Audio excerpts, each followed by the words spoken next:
Now we're still on this beautiful location here, and the scene is starting to change rapidly. We're getting into blue hour. Now I didn't want to get up to this rooftop earlier in the day because it's not lit up.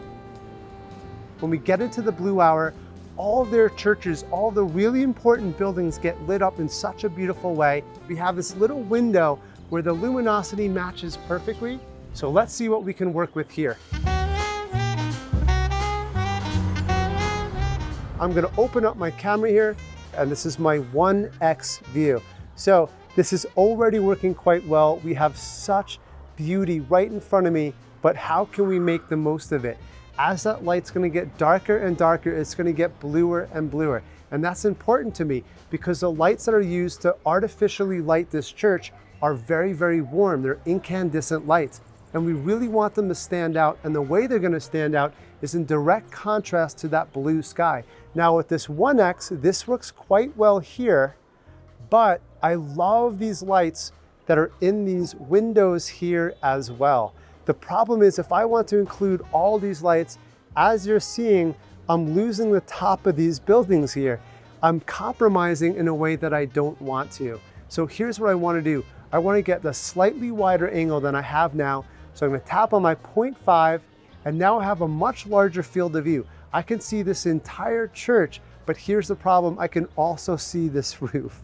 This is what happens all the time. Photographers don't design cities, unfortunately. If they did, this roof would either not be there or be painted a very, very different color. So I see all these plants right in front of me here. What if I use these plants as a foreground element to hide that rooftop? It almost lines up perfectly with these buildings here and gives me a little bit of a foreground element here that adds just a little bit more three-dimensionality to my scene.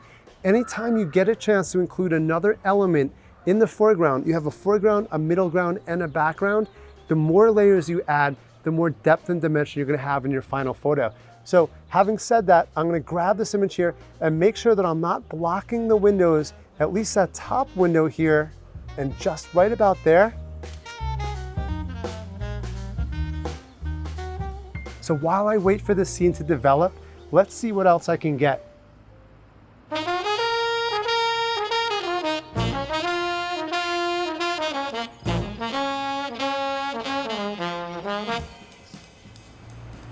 Okay, so now that we have this light exactly how we want it, let's rotate back to this scene here.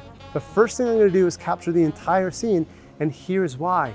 As I mentioned before, the 1X is the best lens I can use in a dark environment. So if I'm going to use that super wide lens, I wanna do it while I still have more light in the sky.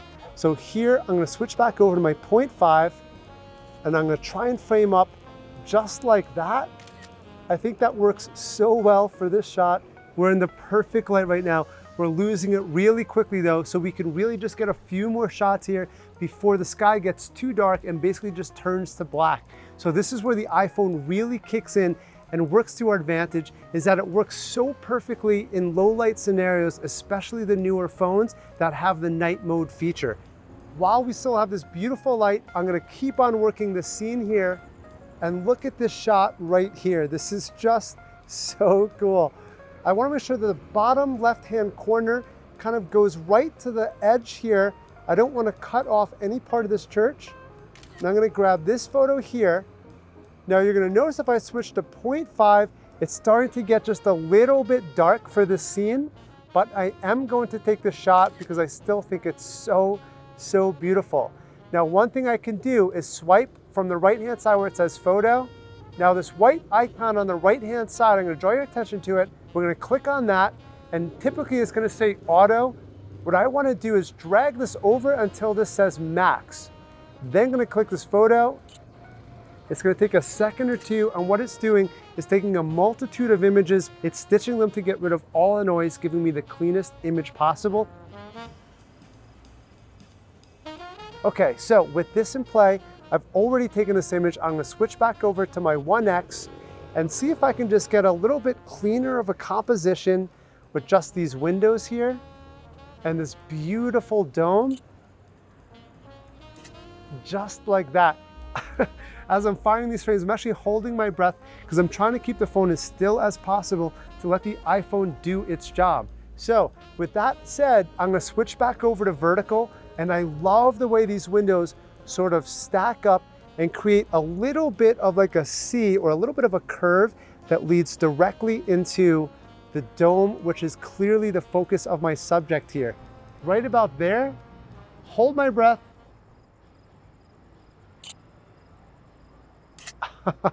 That's the shot right there.